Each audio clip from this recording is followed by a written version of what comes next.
Good day, everyone! Welcome to our PCFB2 class, The Teaching Profession. Together with Miss E.G. Gwyneth Enriquez, Miss Jerling Eduque, and truly yours, KP Fulgencio, we are your instructors for this lesson.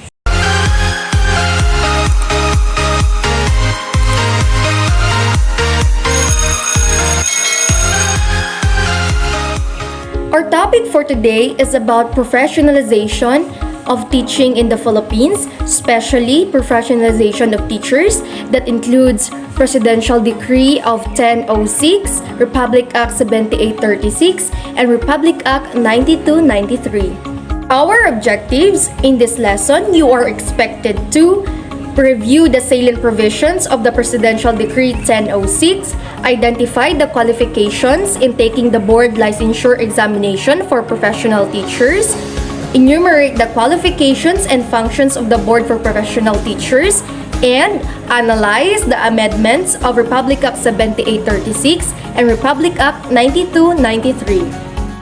First, we will tackle about Presidential Decree 1006, Decree Professionalizing Teaching. The state policy on teacher education, as declared in Presidential Decree 1006, is it is hereby declared a policy that teacher education shall be given primary concern and attention by the government and shall be of the highest quality and strongly oriented to Philippine conditions and to the needs and aspiration of the Filipino people, even as it seeks enrichment from the adaptable ideas and practices of other people from Section 2. That means that the Constitution provides that all educational institutions shall be under the supervision of and subject to regulation by the state, and requires that the state shall establish and maintain a complete, adequate, and integrated system of education relevant to the goals of national development. In the pursuit of these objectives, the Department of Education and Culture has adopted ways and means of overseeing all the educational institutions in the country. Next, the Presidential Decree 1006 created the National Board for Teachers or the NBT with the following members: the Secretary of Education, Chairman of the Civil Service Commission as co-chairman, Commissioner from PRC, and 2 members representing the private sector appointed by the President. The National Board for Teachers shall have the following powers and duties. First, appoint a set of examiners for every examination who will determine and prepare the contents of the board examination for teachers, hereinafter referred to as examination, in the elementary and secondary levels of instruction to be held at least once a year. Next, determine and fix the places and dates of the examination, appoint supervisors and room examiners from among the employees of the government who shall be entitled to a daily allowance to be fixed by the board for every examination day, actually attended, use the buildings and facilities of public and private school for examination purpose, approve applications to take examination, and approve the release of examination results. Third, look from time to time into the conditions affecting the practice of the teaching profession, adopt such measures as may be deemed proper for the enhancement of said profession and or maintenance of the professional standards and ethics. Next, issue, suspend, revoke, replace, or reissue professional teacher certificate and administer oaths. Then, appoint, subject to the provisions of existing laws, such as officials and employees as are necessary in the effective performance of its functions and responsibilities, prescribe their duties, and fix their compensation. Next, prescribe and collect examination and other fees as it may deem proper, and promulgate rules and regulations and exercise such other powers, functions, and duties as may be necessary to carry into effect the purpose of this decree. Let's talk about the applicant. The applicant must have the following requirements for them to qualify to take the examination. First, have been engaged in teaching for at least 5 years in schools in the Philippines, not organized exclusively for nationals of a foreign country. Second, the applicant must be a citizen of the Philippines. Third, of good moral character. Fourth, free from any physical and or mental defect which will incapacitate him to render efficient service. And last, possesses the following minimum educational qualifications. In Section 6, the following are the minimum educational qualifications. First, for teachers in the kindergarten and elementary grades, bachelor's degree in elementary education or its equivalent. Second, for teachers of the secondary schools, bachelor's degree in education or its equivalent with a major and a minor, or a bachelor's degree in arts or sciences with at least 18 units in professional education. And lastly, for teachers of secondary vocational and 2-year technical courses, bachelor's degree in the field of specialization with at least 18 units in professional education. Moreover, all applications shall be filed with an office or offices designated by the board, preferably the offices of the Civil Service Commission and the Department of Education and Culture. These offices shall screen and approve such applications and issue the corresponding permits to take the examination to qualify applicants. Remember, this presidential decree refers to providing the professionalization of teachers, regulating their practice in the Philippines, and other purposes. Let's proceed to our next topic, which is Republic Act 7836. Good day everyone, I am Geraldine Eduque, and at this juncture, I will going to discuss to you the Republic Act 7836, the Philippine Teachers Professionalization Act of 1994. So it is an act to strengthen the regulation and supervision of the practice of teaching in the Philippines and prescribing a licensure examination for teachers and for other purposes. So why we need to learn this Republic Act? So Republic Act 7836 is very important to learn because it can give us prior knowledge that can serve as our guide in our journey to become a successful teacher someday. So I hope you will listen as well as enjoy learning, as it may help you in the near future and you can have also the idea about your chosen profession. So with no further ado, let's start with section number 1, the short title. So this act shall be known as the Philippine Teachers Professionalization Act of 1994. Let's proceed for section 2, the statement of policy. So the state recognizes the vital role of teachers in nation building and development through our responsible and literate citizenry. Towards this end, the state shall ensure and promote quality education by proper supervision and regulation of the licensure examination and professionalization of the practice of the teaching profession. So what are the objectives of this act? So the main objectives of Republic Act 7836 are the following. First, the promotion, development, and professionalization of teachers and the teaching profession. And second one is the supervision and regulation of the licensure examination. And now let us proceed for the section 4, the definition of terms. For purposes of this act, the following terms shall mean. So we have here the 4 words. First, we have the word teaching. It refers to the profession concerned primarily with classroom instruction at the elementary and secondary levels in accordance with the curriculum prescribed by the Department of Education, Culture, and Sports, whether on part-time or full-time basis in the private or public schools. Second word is teachers. It refers to all persons engaged in teaching at the elementary and secondary levels, whether on full-time or part-time basis, including industrial arts or vocational teachers, and all other persons performing supervisory and or administrative functions in all school in the aforesaid levels and qualified to practice teaching under this act. So, the third word is board.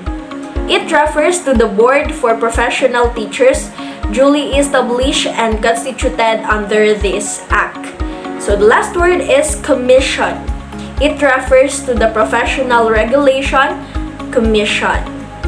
So, let's proceed for the Article 2, Board for Professional Teachers. So, we have here the Section 5, Creation and Composition of the Board. So, I will read it to you.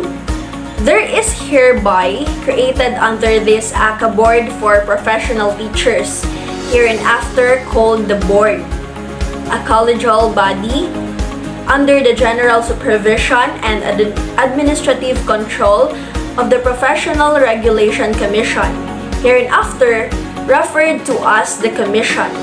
So it is composed of 5 members who shall be appointed by the President of the Philippines from among the recommendees chosen by the Commission. So the recommendees shall be chosen from the list of nominees selected by the Accredited Association of Teachers who duly possess all the qualifications prescribed in Section 8 of this Act. And for Section 7, Term of Office. The members of the board shall hold office for a term of 3 years from the date they assume office. Vacancies shall be served for the unexpired term only. So, any person who has served for 2 consecutive terms shall not be eligible for reappointment. Appointment to fill an unexpired term shall be considered an appointment to a complete term. And now let us move on for the Article 3, the examination and registration. So let's proceed for the Section 14, the scope of examination. So the examinations for the elementary and secondary school teachers shall be separate. Yes, magkahiwalay ang exam ng elementary teachers at saka yung secondary teachers. So, the examination for teachers in the elementary level shall consist of 2 parts. So, kung teacher ka for elementary, ang examination nyo is mayroong 2 parts. First is professional education and second is the general education. While kung graduate ka naman or teacher ka for high school or secondary, it consists of 3 parts. First, the professional education. Second is the general education. And the third is yung field of specialization mo. And now, let us proceed for the qualification requirements of applicants, which is Section 15. So, eto na. Ano nga ba yung mga qualification or requirements nila para sa mga applicants or mag-a-apply or para sa mga teachers na mag-e-exam. So, no applicant shall be admitted to take the examination unless on the date of filing of the application, he shall have complied the following requirements. So, ito na yung mga requirements. So, first, a citizen of the Philippines whose country has reciprocity with the Philippines in the practice of the teaching profession. So, kailangan taga-Pilipinas ka. Next, at least 18 years of age. Next, in good health and in good reputation with high moral values. Next, has not been convicted by final judgment by a court for an offense involving moral turpitude. Next, a graduate of a school, college, or university recognized by the government and possesses the minimum educational qualifications as follows. So, after the results of the examination, magkakaroon ka na ng professional license. So, a professional license signed by the chairman of the commission and bearing the registration number and the date of issuance thereof and the month of expiry or renewability shall likewise be issued to every registrant who has paid the annual registration fees for 3 consecutive years. So this license shall serve as evidence that the licensed can lawfully practice his profession until the expiration of its validity. So let's proceed for the section 18, oath before practice. So every registrant shall be required to take his professional oath or panunumpa before practicing as a professional teacher. And now let's proceed for the section 19, periodic merit examination of teachers. To encourage continuing professional growth and development and to provide additional basis for merit promotion, in addition to their performance rating, teachers may take an oral and written examination at least once in 5 years as basis for merit promotion. In taking this examination, no fee shall be required. So for section 20, failure to pass the merit examination. If a teacher fails to pass the merit examination, he or she shall be allowed to take the examination for a second time. Then he or she shall be required to take a BLEPT and accredited refresher course or program before being allowed to retake the examination. So failure of any permanent teachers to pass the merit examination shall not, however, be used as a ground for his or her dismissal or demotion. So the teachers who pass the merit examination has also have the incentives, which is also belong to section number 21. So here are the following incentives. First, be awarded a diploma of merit by the board. Second, earn merit points for purposes of promotion in salary or to a higher position or grade level. Third is be placed in a priority list for government scholarship. And lastly, enjoy such other benefits as may be promulgated by the board. So similar incentives shall be given to teachers who make inventions, develop new methods of teachings, write a book or books, and create works of artistic merit. For section number 23, ito na yung revocation of the certificate of registration, suspension from the practice of the teaching profession, and cancellation of temporary or special permit.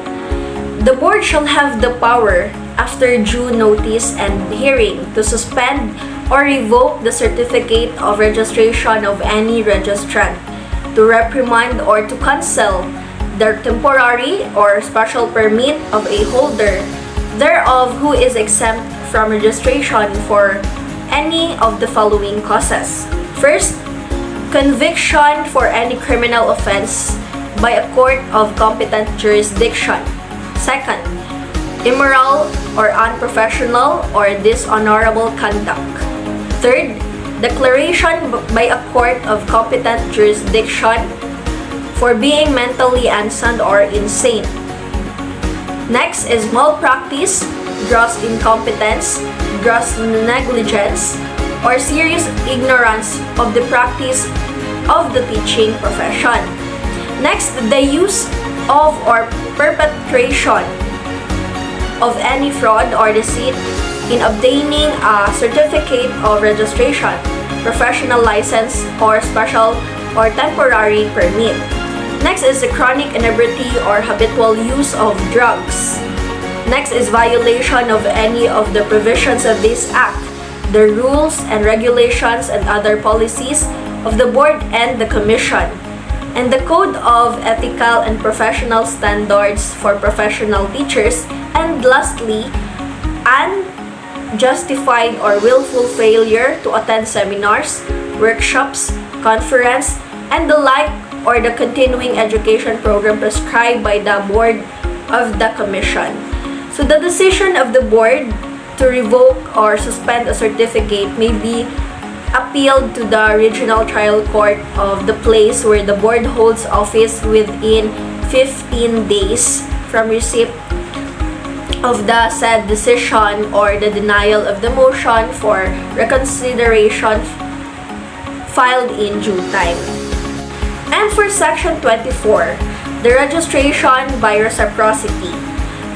It is said that no teacher of a foreign nationality shall be admitted to the examination or be given a certificate of registration or be entitled to any of the rights and privileges provided under this Act, unless the country or state of which he is a subject permits Filipino professional teachers to practice within its territorial limits on the same basis as subjects or citizens of said country or state, provided that the requirements of certification of teachers with said foreign state or country are substantially the same as those required and contemplated under this Act, provided further that the laws of such state or country grant the same privilege and Filipino professional teachers on the same basis as the subject or citizens of such foreign country or state. Good day everyone, I am Igiguinet D. Enriquez and the next topic is all about Republic Act number 9293. So Republic Act number 9293 is an act of amending certain sections of Republic Act 7836, otherwise known as the Philippine Teachers Professionalization Act of 1994. So what is amending? Amending means a minor change or addition designed to improve effect, or it is a minimal revision of a certain section of Republic Act which was Republic Act 7836, which was discussed by the reporter earlier. So it happens to have amendments of the Republic Act 7836 because of the call of 21st century reforms.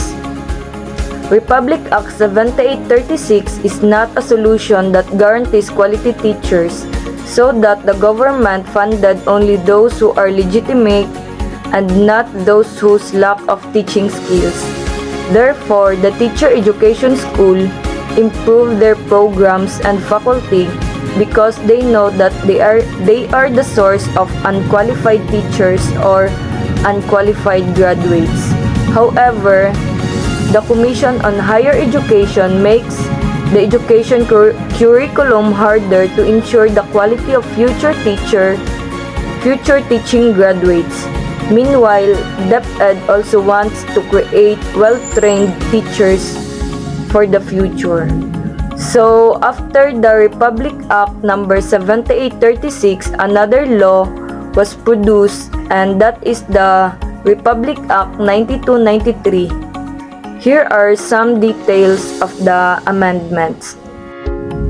In Section 1, Section 15, E3 of Republic Act number 7836 is hereby amended as follows. Section 15, Qualification Requirements for all applicants. In these statements, it states that the action needed before you take the licensure examination. It says, no application shall be admitted to take the examination unless on the date of filing of the application he shall have complied with the following requirements. For E, a graduate of school, college, or university recognized by the government and possesses the minimum educational qualification as follows. First, for the teachers in preschool, a bachelor's degree in early childhood education, or BECED, or its equivalent.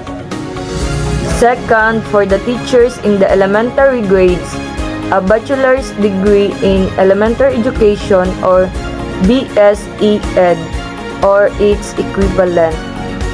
So, third, for the teachers in the secondary grades, a bachelor's degree in education or its equivalent with a major and minor, or a bachelor degree in arts and science with at least 18 units in professional education.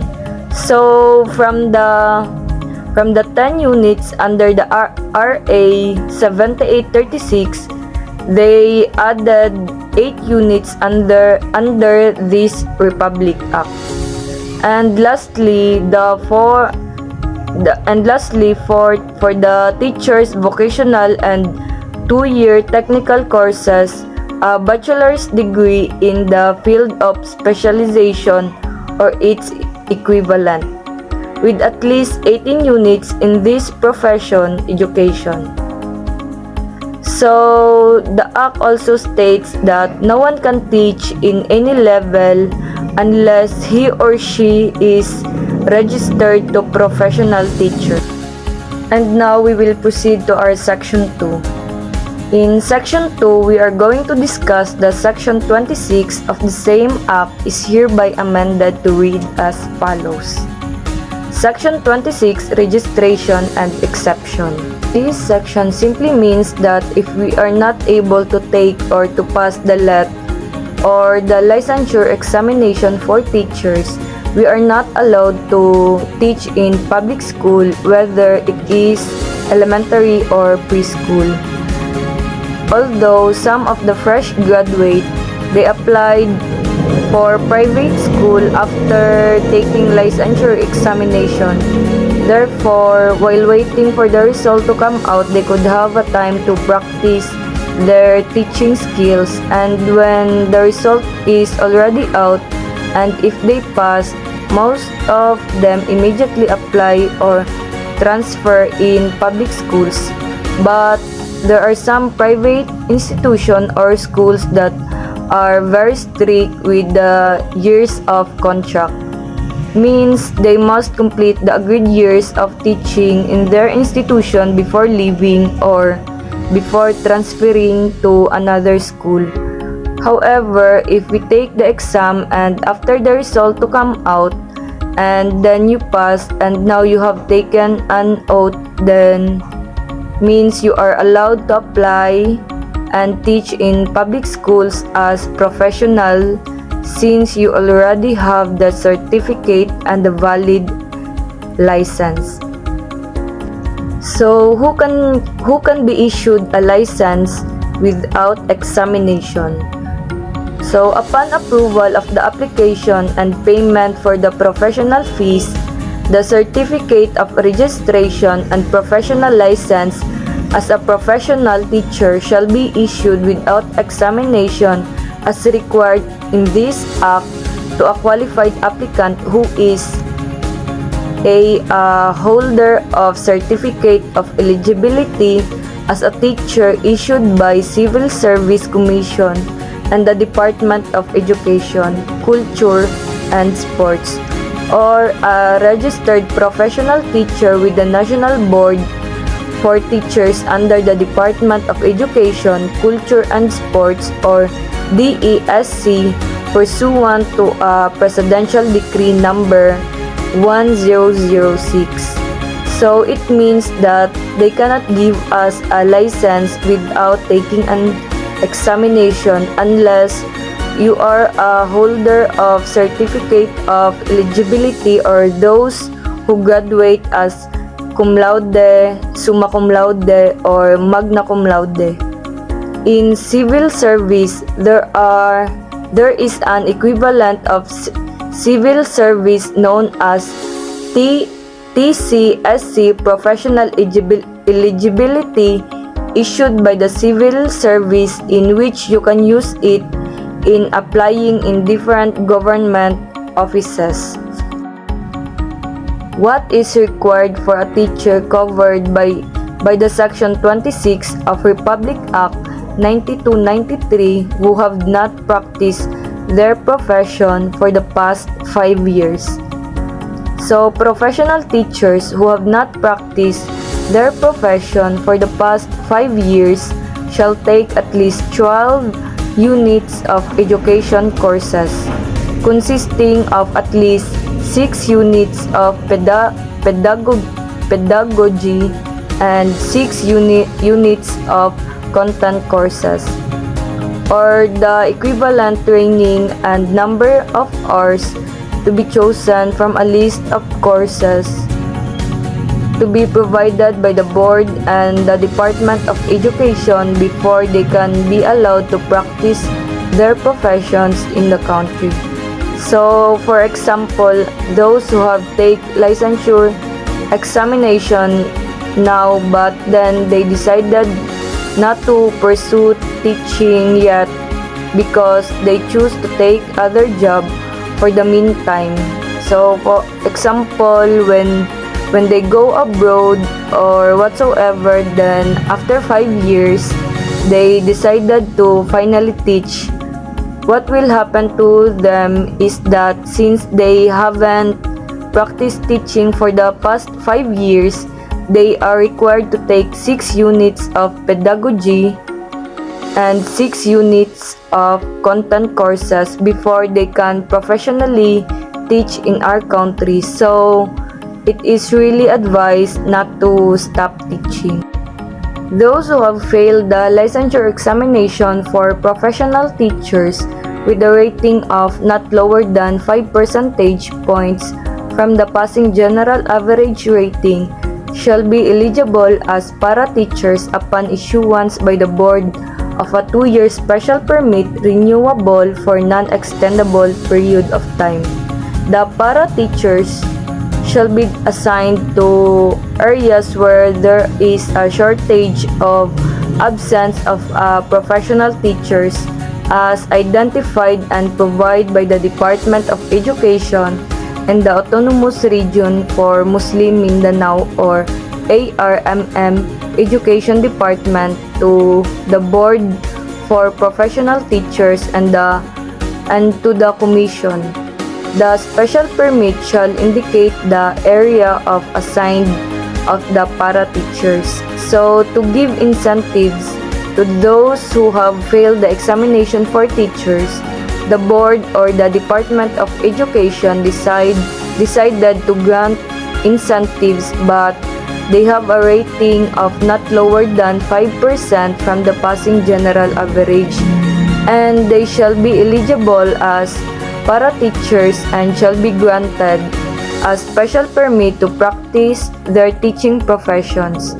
However, para-teachers are not fully hired by the Department of Education as they are not allowed to practice their teaching profession for a limited amount of time. So, a special permit can be granted to a person who has excelled and gained international recognition and is widely acknowledged expert in his or her respective field of specialization.